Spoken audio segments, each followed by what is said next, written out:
Hey Bella, so before we meet today, I wanted to give you just a few examples of slope problems for you to take notes on before we practice more together. We're not going to move ahead of this today. I know I threw a lot of information at you on Friday, and I want to give you time to sort of digest it all and practice because some of the problems are pretty simple, but then other ones that we saw were not. So just to I'm just going to pick 3 or 4 here that we're just going to go over real quick, let you take some notes, and hopefully that will just kind of get you ready for today.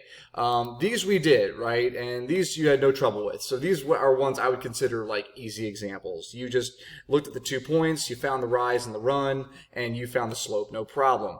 You also did really well with the table. And this is where we started to see, I started to sense a little bit of difficulty just because I think the way I teach this is a little bit different than what you've seen. Now, these examples we already did, and I've created a bunch more for today. So I'm just going to jump in with with one here. Actually, you know what? This one we did as well. Here, this slide. I'm going to jump in with this first one. I'll show you how to do one of these before we practice more together. So remember, slope is change in y over change in x. And that's really what you need to grain in your head. The change in y values is always represented in the numerator. The change in x values is always represented in the denominator. And ordered pairs are always written in the form xy. So the first coordinate in each pair always represents your x, or your horizontal change. And the second coordinates always represent your vertical change. And since slope is a ratio, and I want to find out, okay, well, how much is y changing? I simply compare the 2 y values. And if I go from left to right here, it doesn't really matter which way you go, but I'll go left to right like I'm reading a book.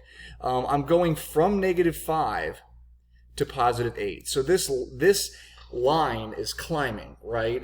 Vertically it's changing from -5 on the y-axis to +8 on the y-axis. That's a positive change because remember, the positive or negative sign always refers to direction here. -5 is below 0, +8 is above 0. So this is a change of +13. And now I look at my change in x. Okay, well, it looks like this is also going to be positive because this is starting below 0 at -2. And it's ending at +7, which is a change of +9.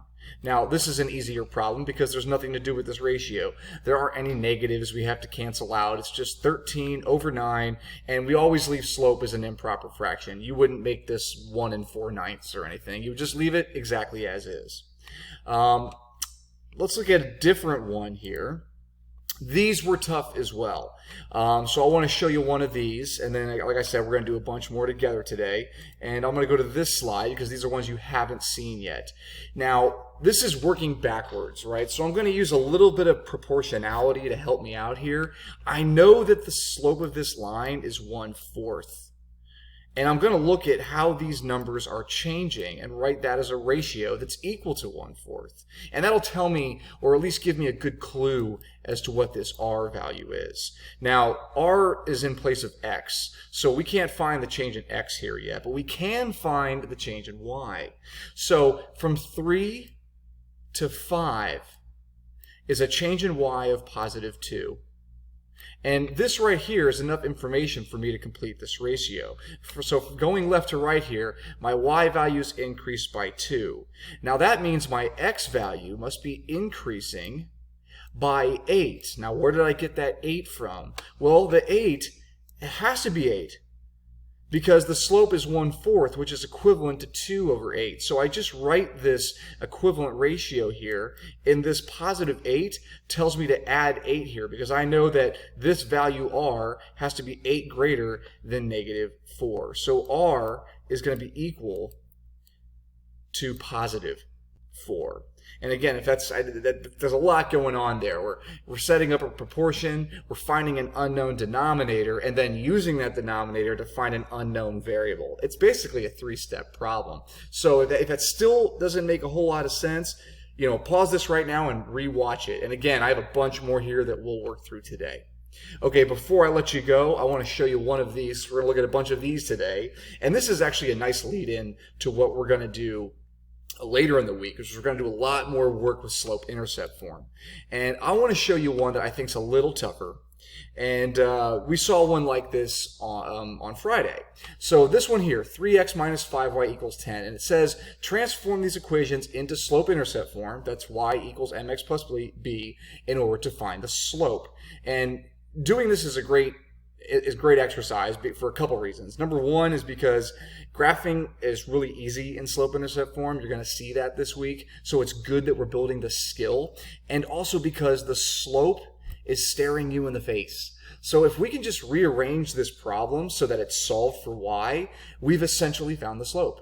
Now, what I'm going to do first is I'm trying to get y by itself, and I basically treat this just like I would solving any two-step equation. Whenever we're solving a two-step equation, our first step is always to undo any addition or subtraction we see.